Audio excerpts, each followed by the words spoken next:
దాని తర్వాత post mortem ఎంక్వైస్ట్ రాయడానికి 12 గంటలు తీసుకున్నారు. చాలా కావాలని డ్రాగింగ్ చేసి 2:30కి పోస్ట్ మార్టం తీసుకొచ్చేసాడు. నేను బాడీ అంతకుముందు చూశాను, తర్వాత చూశాను. పోస్ట్ మార్టం అయిన తర్వాత చాలా మేకప్ చేసిన తర్వాత కూడా ఈ చెట్టు ఇలా కట్ అయిపోయి ఉంది తప్పితే ఇక్కడ నుంచి ఇక్కడికి గొడ్డలతో నరకేసినట్టుగా నేను చూశాను. బాడీ ఖచ్చితంగా అది యాక్సిడెంట్.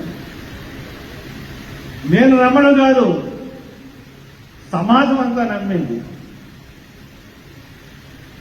దేశం అంతా నమ్ముతుంది, అంతర్జాతీయ సమాజం అంతా కూడా నమ్ముతుంది.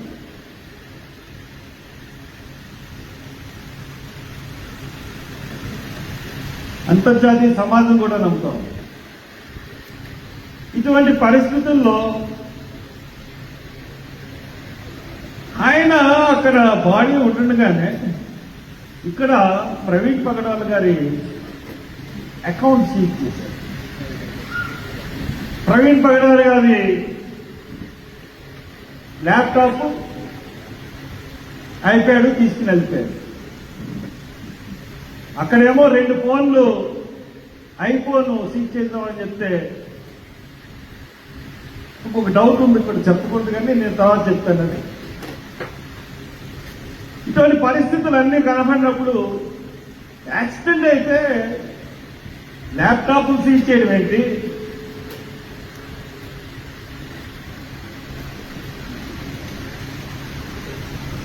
ల్యాప్టాప్ సీజ్ చేయడం ఏంటి, లేకపోతే ఇది సీజ్ చేయడం ఏంటి అన్న డౌట్ మనకు వస్తుంది. తర్వాత అన్ని టీవీలోళ్ళు పని కట్టుకుని ఆయన్ని ఒక తాగుబోతు కింద సృష్టించాలని రకరకాల వీడియోలన్నీ కూడా చేశారు, రిలీజ్ చేశారు. దాని తర్వాత చాలా క్లియర్గా 4 రోజులు అయిపోయిన తర్వాత అడిషనల్ ఐజీ ఏం చేశాడంటే మేము చేసిన వీడియోలు కాదు అని అన్నారు. సరే, తర్వాత పోస్ట్ మార్టం రిపోర్ట్ 3 రోజులు ఇస్తానన్నారు. విచిత్రమైన విషయం చెప్పమంటారా, గవర్నమెంట్ ఈ రోజుకి పోస్ట్ మార్టం రిపోర్ట్ రిలీజ్ చేయలేదు. నేనే సంపాదించి అఫీషియల్ గా పెట్టాను.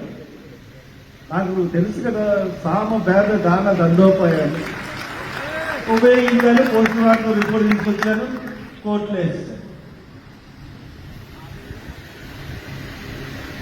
ఇప్పుడు ఐజీ 12వ తారీఖున ప్రెస్ మీట్ పెట్టాడు. 11వ తారీఖున పోస్ట్ మార్టం రిపోర్ట్ వచ్చింది. 12వ తారీఖున ప్రెస్ మీట్ పెట్టి ఏవైతే వీడియోలు రిలీజ్ చేశారో ఈ టీవీ వాళ్ళు అయ్యే మళ్ళీ చూపించి అదే అన్ని కేసు కంక్లూడ్ చేస్తున్నారు. యాక్సిడెంట్ ఇదని చెప్పేసి దీన్ని ఎలా మనం విశ్వసించగలం? ఇది అసలు బాగాలేదు, న్యాయంగా లేదని చెప్పి చాలా గట్టిగా అందరం తగులుతుంది. నేను 13, 14 తయారు చేశాను, పిన్ వేశాను. ఐ థింక్ రేపు సోమవారం, మంగళవారం రీపోస్ట్ మార్టం హైదరాబాద్ లో జరగడానికి ఆర్డర్ రావచ్చు. 100%.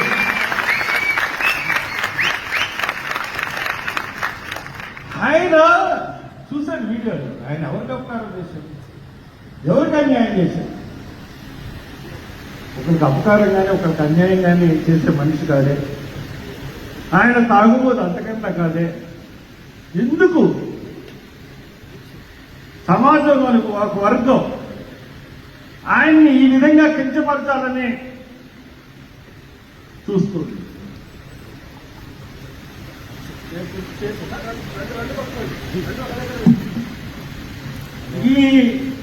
నేను మాట్లాడతానంటే ఒక 10 నిమిషాలు ప్లీజ్, ఓకేనా?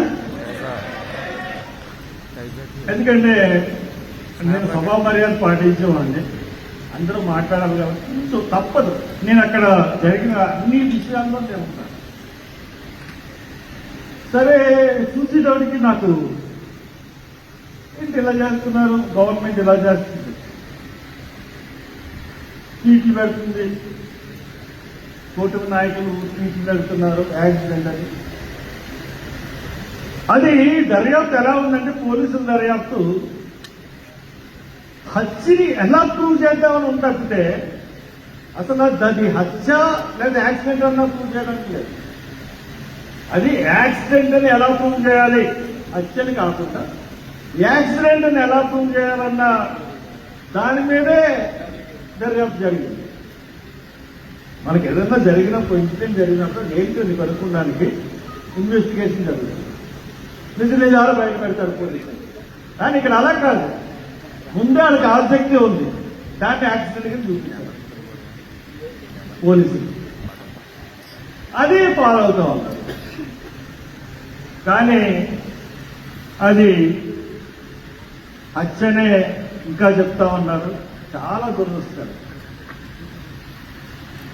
వాళ్ళు నేను 3వ రోజునే రీపోస్ట్ మార్టం చేయిస్తానగానే పోస్ట్ మార్టం రిపోర్ట్ ని ఇప్పటి వరకు రాకుండా చుట్టుపెట్టారు. ఎంత దారుణం అంటే, పోస్ట్ మార్టం రిపోర్ట్ రావడానికి ఒక టైం ఇంత తొక్కుపెట్టి ఇంత చేసినా కానీ మరి కార్యాలు ఏమీ ఆగట్లేదు, జరుగుతానే ఉంది. అది దేవుడికి స్తోత్రం. లేకపోతే మనం చూసినప్పుడు ఈ హత్యాకోణం అన్నీ చూసిన తర్వాత, మనం పోలీసుల యొక్క వ్యవహారం అన్ని చూసిన తర్వాత, వీళ్ళు ఎలాగే బిహేవ్ చేస్తారని అర్థమైన తర్వాత నాకు అర్థమైంది. ఇక్కడ ఆయన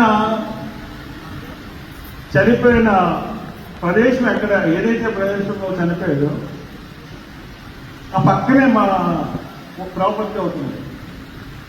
అక్కడికి అప్పుడప్పుడు వెళ్తూ ఉంటాను. 2 రోజులు వరుసగా అక్కడికి వెళ్ళేటోడికి ప్రవీణ్ ప్రకటనలో ఎక్కడైతే చనిపోయారో ఆ స్పాట్ దగ్గరికి వచ్చి అందరూ చూసి వెళ్ళడం మొదలుపెట్టారు. వెంటనే నాకు ఆలోచన వచ్చింది, ఇది దేవుడు నాకు హృదయంలో పుట్టించిన ఆలోచన పెడితే నాది కాదు. అప్పుడు ఏమనుకున్నానంటే, గుడ్ ఫ్రైడే,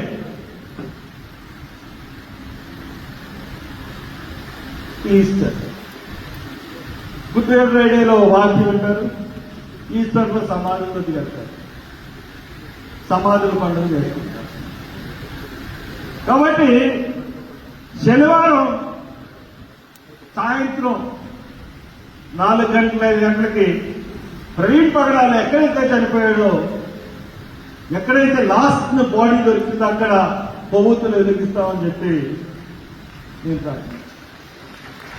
దీనికి ఆర్భాటాలు చేయలేదు, ప్రచారం చేయలేదు, సోషల్ మీడియా ప్రచారం కల్పించింది. ఏంటండి జనం, పోలీసులు ఆలోచించారు, ఎట్టి పరిస్థితుల్లోనూ అక్కడ రానివ్వండి ఇవ్వమని అన్నారు. పర్మిషన్ లేదన్నారు. 144 సెక్షన్ ఉందన్నారు, సెక్షన్ 30 ఉందన్నారు. ఇవన్నీ కుర్రలోనే వచ్చి తీరుతామని చెప్పారు.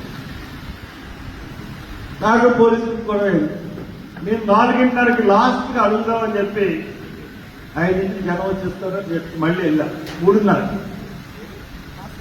అప్పుడు నన్ను ఒక 500-600 మంది పోలీసులు చుట్టుముట్టి మొత్తం అందరినీ ఒక్కడే నా కారులోంచి నన్ను దింపడానికి 70 మంది పోలీసులు 15 నిమిషాలు పట్టింది. అది నాకు ఇచ్చిన దేవుడికి శక్తి. అందరూ ఆశ్చర్యపోయారు. అయినా కానీ అక్కడి నుంచి వచ్చి నన్ను రాజమండ్రి అంతా ఇస్తా ఉన్నారు. ఇక్కడ వేలాది జనం, వేలాదిగా. అసలు ఎప్పుడు కూడా ఒక మనిషి గురించి ఆయన బాడీ తీసుకెళ్తున్నప్పుడు 50-60 వేల మంది వచ్చారు రాజమండ్రి గవర్నమెంట్ హాస్పిటల్. కొవ్వొత్తులు ర్యాలీ పెడితే 40-50 వేల మంది కొవ్వొత్తుల ర్యాలీకి వచ్చారు.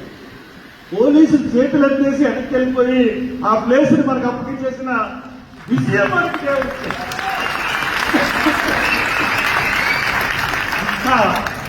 గొప్ప సంఘటన అండి అది. అది ఎవరు ఊహించదు. అందుగురించే ఈ ప్రవీణ్ పగడాల ఆయన్ని ఎందుకు చంపాల్సి వచ్చింది? మోటివ్ ఏంటంటే కేసు. ఇవాళ అంటే అన్ని రాష్ట్రాల్లో ఉన్నటువంటి 9 రాష్ట్రాల్లో ఏదైతే ఈ పిటిషన్ అనేది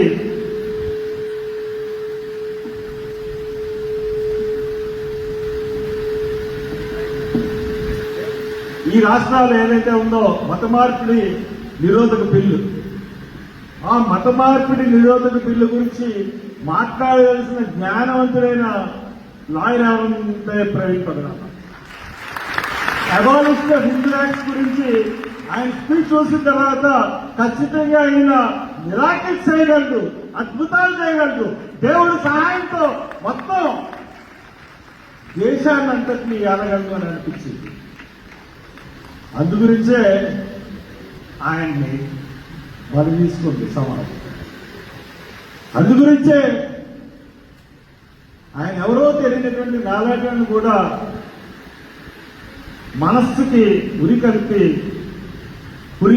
మనస్సును పురికల్పి ఆ ఉద్యమంలో నేను రిలీజియస్ ఉద్యమాల్లో దేంట్లోనూ పాల్గొనలేదు. అఫ్కోర్స్ పుష్కరాల టైంలో రాజమండ్రిలో సమాధులకి స్థలాలు కావాలని నిరాహార దీక్ష చేస్తే దగ్గర 18 రోజులు నన్ను పెట్టారు జైల్లో.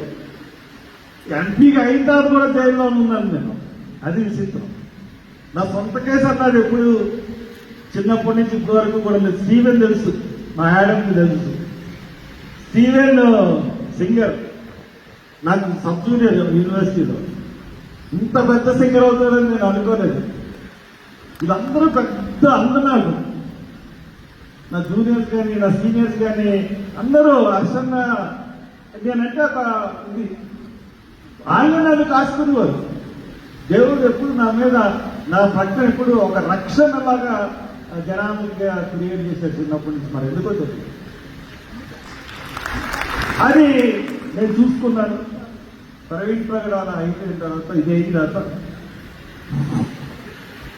రేపు మనకి 24వ తారీఖున మీ అందరికీ ఇదే తెలుసు. మీరు మీ సంఘాల్లోకి వెళ్ళిన తర్వాత రేపు ప్రతి సంఘంలోనూ కూడా ఒక విజ్ఞాపన చేయండి. 24వ తారీఖున మన సంఘస్థులందరం ఒక బస్సు మాట్లాడుకుని మన రాజమండ్రి సభకు వెళ్ళాలి. ప్రవీణ్ పగడాల సంతాప బహిరంగ సభకి మనం వెళ్ళాలి. ఇరు రాష్ట్రాల్లోని ప్రజలందరికీ, ఇరు రాష్ట్రాల్లో ఉన్న చర్చెస్ అన్నీ కూడా ప్రతి ఒక్క చర్చ్ నుంచి ఒక్కొక్క బస్సు, 2 బస్సులు, 3 బస్సులు మీరే మీ తిట్టుబాటాలు టిఫిన్లు అన్ని దాంట్లో సమకూర్చుకుని ఆ సభకు బయలుదేరు. అది మన భవిష్యత్తుకు నాంది సమావేశం చెప్తా ఉన్నాను. క్రైస్తవుల యొక్క శక్తి చూపలేకపోతుంది మీకు చెప్తా ఉన్నాను. అంతేకాదు ఈ సమాజంలో ఒక మార్పు తెచ్చే గొప్ప సభ అవబోతోంది. ప్రతి పాస్టర్ కి ఒక కవచాన్ని ఇచ్చే సభ అవుతుంది. మనకి మన పాస్టర్లు కానీ క్రైస్తవ సమాజాన్ని కానీ ఈసరించుకుని ఏమన్నా మాట్లాడాలంటే ఆ సభను గుర్తు తెచ్చుకునే పరిస్థితులు మనం కల్పిద్దాం. కాబట్టి అది దృష్టిలో పెట్టుకోండి. అది దృష్టిలో పెట్టుకుని ప్రతి ఒక్కరు తయారవ్వండి ఆ సభకి. ఆ సభకు వచ్చినప్పుడు ఇంకా పర్మిషన్ ఇవ్వలేదు, తెస్తాను.